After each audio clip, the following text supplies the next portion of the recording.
So I literally just started vacuuming, not thinking anything. And we had just been out with him and another dog, and I didn't latch the gate, his crate, but the door's shut over there. I'm not too worried. And this is closed over there. But what's interesting is I didn't mean to not latch his kennel, but when I was vacuuming, he came out and he went for the vacuum. I'm going to show you what I'm going to do because he nips kids. He nips dogs. I mean, that's his breed. So we need to give him an outlet for what he needs to do, but we also need to shut down what he isn't supposed to do. So I'm going to turn this on and start turn the vacuum on and keep going and let you see what I might do. It's with the e-collar in my pocket. And I'm walking over here. He doesn't see me necessarily getting the e-collar. I kind of get sneaky about it. I don't want dogs to see me having, like, I'm not trying to be like, oh, I'm going to go over here and pick up the e-collar. Like, I kind of, I'm over here and I'm trying to get it so you guys can see, and I'm putting it in my pocket, adjusting it to a number I like, and then my finger is inside, hands in the pocket trainer, with the e-collar on. And dogs do figure out sometimes if you're constantly going for the same pocket, just like treats, they're always looking at your hand, right? Same thing. So you gotta mix it up sometimes. He's pretty new, but I'm just gonna go back to what I was doing. I could put him back in the crate, but it doesn't really matter.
Showing you this. He's doing a pretty good job of backing away.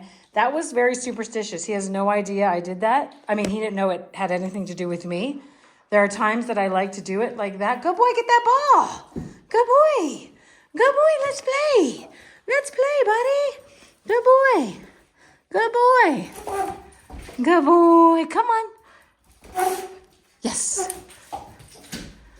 Ooh, drop. Yes. Drop. Yes. Good boy. Good boy. So he's not broken down from that. It wasn't even very high. Good boy, buddy. Good boy. Good boy. Yeah. Good boy. So going back to the conversation, it was a superstitious sort of penalty for him. He went for it, and all of a sudden, and I should be playing more with him because it's a good thing to do after something like that. It builds him back up, makes him feel good, but I want to discuss what I did. He went for this. This like bit him back. It's like a cat swatting his face. Not okay. And then he's like, I don't know if I like that thing anymore. Now I'm working with what he can chase and do. Like, that's his drive, you guys. I'm not going to squash it all the way, but I'm going to take it off of that and keep it on appropriate things. And this is not an official play session. We're just goofing around. Conversely, like, usually I don't do that super early on in a board and train program. But I saw it happening. I'm like, oh, let's nip that. That literally, luckily I left that open. He came out, he went for it, and I was like, oh, that's interesting. The other thing is, when it comes to little kids or dogs, I'm going to be part of that. I'm not going to let it be like the kid has special powers, or the kid bit him back, or the dog bit him back. I'm going to make sure I'm very much a part of those events when that happens for him. And his owners will too. So anyway, let's turn this back on for 1 second.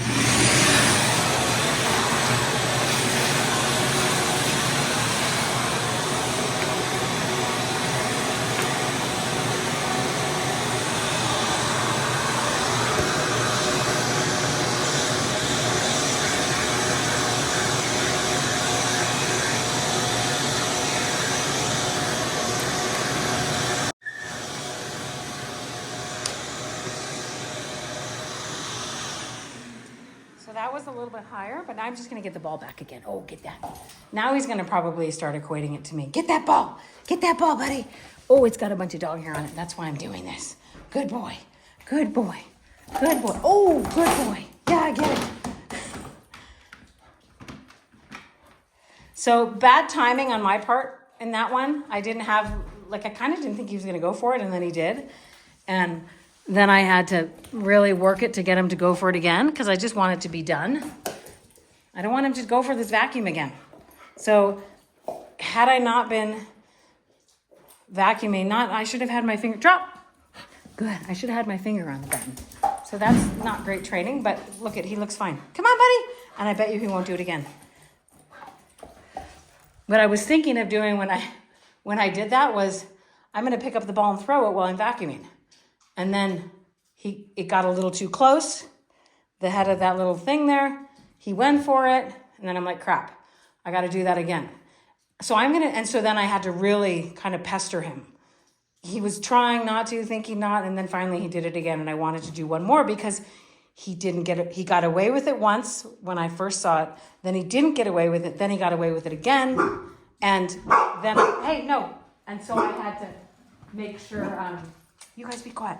I had to make sure, at least I want to be winning point to point, or I want the vacuum to be winning, not him. So at least I had to put it back in balance of a tie. Oh, don't fall on him. Good boy. That will caught. So let's try again. If I keep playing.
Good, but one thing you could do if this is your dog and you're at home doing this kind of a thing, you could make the vacuum become an enjoyable thing by always vacuuming and then playing ball.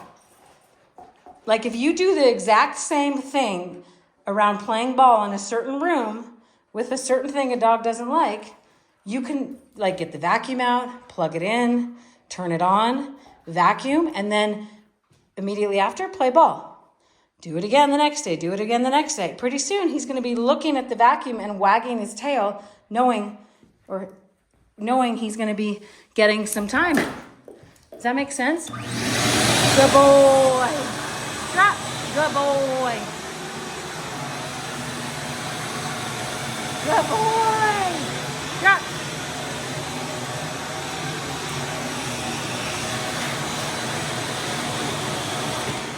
But you gotta do the exact same thing every time. Just like the dog sees you go for your right hand into your pocket for the treats, they don't look at you, they look at that right hand like, are you gonna get the treat for me now? Good boy. So quick check-in on him. That turned into kind of something for a lot of people to use probably. Drop.